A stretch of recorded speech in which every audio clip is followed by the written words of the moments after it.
আসসালামু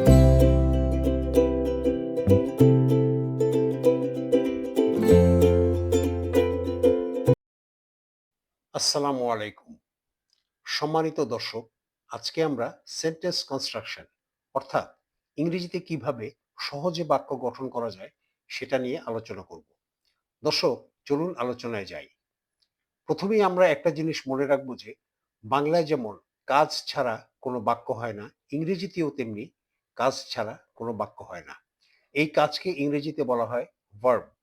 আমরা যখন কথা বলি, প্রত্যেকটি কথায় একটি কাজের কথা বলি। যেমন, আমি বাবার সাথে বাজারে যাই।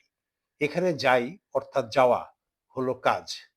ইংরেজিতে সেন্টেন্সের মধ্যে থাকা এই কাজকেই ভার্ব বলে। ভার্ব হলো বাক্যের সবচাইতে গুরুত্বপূর্ণ অংশ। ভার্বের সঠিক ব্যবহার যদি আমরা করতে পারি, তাহলে বাক্য গঠন আমাদের জন্য সহজ হয়ে যাবে। আরেকটি বিষয় মনে রাখতে হবে যে বাক্যে সাধারণত এক বা একাধিক সাবজেক্ট থাকে। যে বা যারা কাজটি করে তাকে বা তাদেরকে ইংরেজিতে সাবজেক্ট বলা হয়। অন্যান্য শব্দের সংজ্ঞা যদি আমরা নাও জানি, সে কারণে বাক্য গঠনে কোনো সমস্যা হবে না। ইংরেজিতে বাক্যে সাবজেক্টের পরেই ভার্ব বসে সাধারণ নিয়মে। তবে ব্যতিক্রমও রয়েছে, যা পরে আমরা আলোচনা করব অন্য ভিডিওতে। এই লেসনে আমরা প্রেজেন্ট সিম্পল বা ইনডেফিনিট টেন্স অর্থাৎ সাধারণ বর্তমান কালে বাক্য গঠন করব। আমরা প্রথমে একটি ভার্ব নিয়ে বাক্য গঠন শিখব। প্লে, খেলা, একটি ভার্ব, কারণ খেলা একটি কাজ। এই ভার্ব দিয়ে আমরা বাক্য গঠন করব। আই প্লে ফুটবল, আমি ফুটবল খেলি। এখানে সাবজেক্ট হলো আই আর ভার্ব হলো প্লে। সাবজেক্টের পরেই ভার্ব বসেছে। একইভাবে উই প্লে ফুটবল, আমরা ফুটবল খেলি। ইউ প্লে ফুটবল, তুমি বা তোমরা ফুটবল খেলো। হি প্লেজ ফুটবল, সে ফুটবল খেলে। Robin plays football, Robin football খেলে। দে প্লে ফুটবল, তারা ফুটবল খেলে।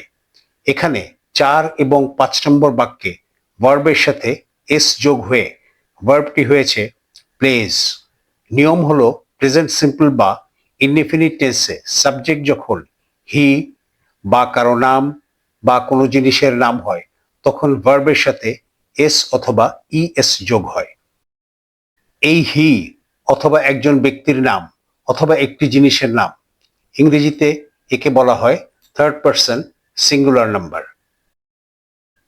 এখানে উল্লেখ্য আই, উই এবং ইউ ছাড়া অন্যান্য সব সাবজেক্টই থার্ড পারসন। এবার আরেকটি ভার্ব নেই, যেমন rise.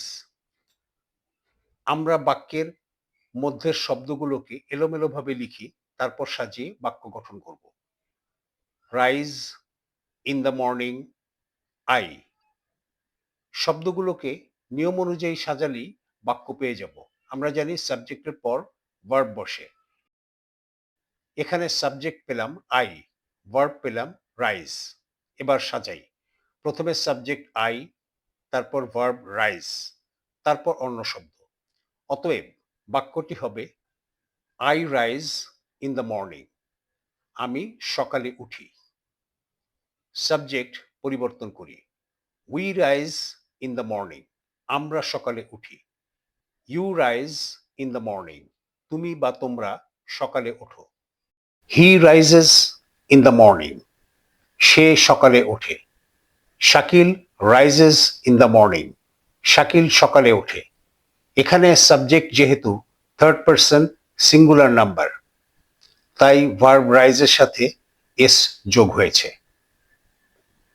They rise in the morning, তারা সকালে ওঠে। বিভিন্ন ভার্ব দিয়ে বাক্য গঠনের অনুশীলন নিজেরাও করতে পারি। দর্শক, বাক্যগুলো পড়ে মুখস্থ করে ফেলতে হবে, যেন খুব সহজেই বলা অভ্যাস হয়ে যায়। সম্মানিত দর্শক, আজ এ পর্যন্ত। ভিডিওটি যদি আপনাদের ভালো লাগে, তাহলে লাইক, শেয়ার, কমেন্টস এবং সাবস্ক্রাইব করে পাশে থাকার স্বনির্বন্ধ অনুরোধ রইল। চ্যানেলের বিষয়ে আপনাদের পরামর্শ সসম্মানে গ্রহণীয়। আল্লাহ হাফেজ।